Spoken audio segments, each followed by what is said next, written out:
श्रावण मास में शनिवार को किए जाने वाले कृत्यों का वर्णन।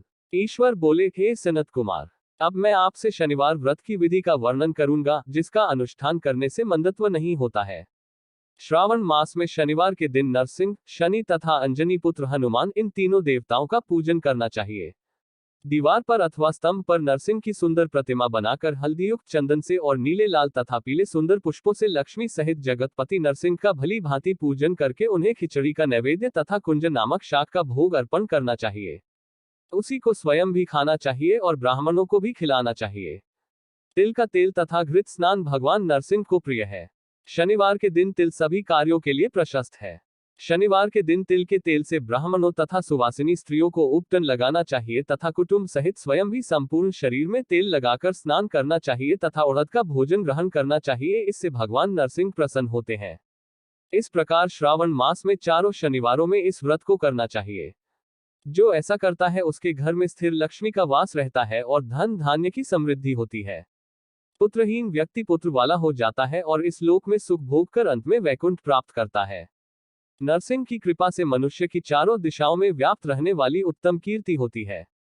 हे सौम्य, मैंने आपसे नरसिंह का यह उत्तम व्रत कहा। हे सनत कुमार, अब शनि की प्रसन्नता के लिए जो करना चाहिए उसे सुनिए।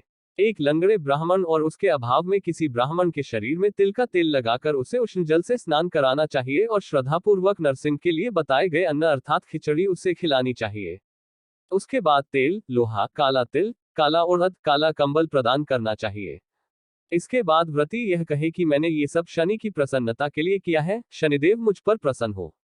उसके बाद तिल के तेल से शनि का अभिषेक कराना चाहिए। उनके पूजन में तिल तथा उड़द के अक्षत चावल प्रशस्त माने गए हैं मुने। अब मैं शनि का ध्यान बताऊंगा, आप ध्यान पूर्वक सुनिए। शनाश्चर कृष्ण वर्ण वाले हैं, मंद गति वाले हैं, काश्यप गोत्र वाले हैं, सौराष्ट्र देश में पैदा हुए हैं, सूर्य पुत्र हैं, वर देने वाले हैं, दंड के समान आकार वाले मंडल में स्थित हैं, इंद्र नीलमणि तुल्य कांति वाले हैं, हाथों में धनुष बाण त्रिशूल धारण किए हुए हैं, गीध पर आरूढ़ हैं, यम इनके अधिदेवता हैं, ब्रह्मा इनके प्रत्यधिदेवता हैं, ये कस्तूरी अगुरु का गंध तथा गुगुल का धूप ग्रहण करते हैं, इन्हें खिचड़ी प्रिय है। इस प्रकार ध्यान की विधि कही गई है। इनके पूजन के लिए लोहमय सुंदर प्रतिमा बनानी चाहिए।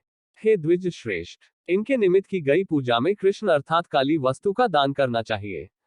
ब्राह्मण को काले रंग के 2 वस्त्र देने चाहिए और काले बछड़े सहित काली गौ प्रदान करनी चाहिए।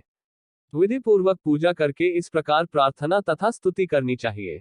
आराधना से संतुष्ट होकर जिन्होंने नष्ट राज्य वाले राजा नील को उनका महान राज्य पुनः प्रदान कर दिया, वे शनिदेव मुझ पर प्रसन्न हो। नील अंजन के समान वर्ण वाले, मंद गति से चलने वाले और छाया देवी तथा सूर्य से उत्पन्न होने वाले उन शनैश्चर्य को मैं नमस्कार करता हूँ। मंडल के कोण में स्थित आपको नमस्कार है। पिंगल नाम वाले आप शनि को नमस्कार है। हे देवेश, मुझ दीन तथा शरणागत पर कृपा कीजिए। इस प्रकार स्तुति के द्वारा प्रार्थना करके बार बार प्रणाम करना चाहिए।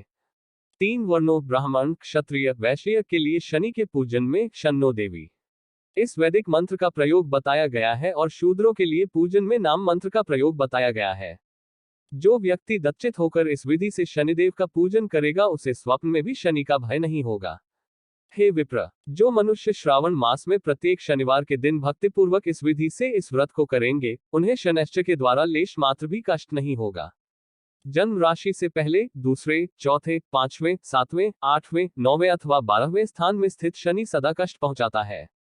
शनि की शांति के लिए क्षमाग्नि इस मंत्र का जप कराना बताया गया है। उसकी प्रसन्नता के लिए इंद्रनीलमणि का दान करना चाहिए। हे सनत कुमार, इसके बाद अब मैं हनुमान जी की प्रसन्नता के लिए विधि का वर्णन करूंगा। हनुमान जी की प्रसन्नता के लिए श्रावण मास में शनिवार को रुद्र मंत्र के द्वारा तेल से उनका अभिषेक करना चाहिए। तेल में मिश्रित सिंदूर का लेप उन्हें समर्पित करना चाहिए। जपाकुसुम की मालाओं से, आग धतूर की मालाओं से, मंदार पुष्प की मालाओं से, बटकबड़ का पेड़ के नैवेद्य से तथा अन्य उपचारों से भी यथाविधि अपने सामर्थ्य अनुसार श्रद्धा भक्ति से युक्त होकर अंजनी पुत्र हनुमान जी की पूजा करनी चाहिए। इसके बाद बुद्धिमान को चाहिए कि हनुमान जी की प्रसन्नता के लिए उनके 12 नामों का जप करें। हनुमान, अंजनी सुनु, वायुपुत्र, महाबल, रामेश, फाल्गुन, सखा, पिंगाक्ष, अमित विक्रम, उदधिक्रमण, सीताशोक विनाशक, लक्ष्मण प्राणदाता और दशग्रीवदर्पहा, ये 12 नाम है। जो मनुष्य प्रातःकाल उठाकर इन 12 नामों को पता है, उसका अमंगल नहीं होता और उसे सभी संपदा सुलभ प्राप्त हो जाती है। इस प्रकार श्रावण मास में शनिवार के दिन वायुपुत्र हनुमान जी की आराधना करके मनुष्य वज्रतुल्य शरीर वाला, निरोग तथा बलवान हो जाता है। अंजनी पुत्र की कृपा से वह कार्य करने में वेगवान तथा बुद्धि वैभव से युक्त हो जाता है। उसके बाद शत्रु नष्ट हो जाते हैं, मित्रों की वृद्धि होती है, वह वीरशाली तथा कीर्तिमान हो जाता है। यदि साधक हनुमान जी के मंदिर हनुमत कवच का पाठ करे तो वह हनीमा आदि 8 सिद्धियों का स्वामित्व प्राप्त कर लेता है और यक्ष, राक्षस तथा वेताल उसे देखते ही कपित तथा भयभीत होकर वेगपूर्वक 10 दिशाओं में भाग जाते हैं। हे सतम, शनिवार के दिन पीपल के वृक्ष का आलिंगन तथा पूजन करना चाहिए। शनिवार को छोड़कर अन्य किसी दिन पीपल के वृक्ष का स्पर्श नहीं करना चाहिए। शनिवार के दिन उसका आलिंगन सभी संपदाओं को प्राप्त कराने वाला होता है। प्रत्येक मास में 7 वारों में पीपल का पूजन फलदायक है, किंतु श्रावण में यह पूजन अधिक फलप्रद है।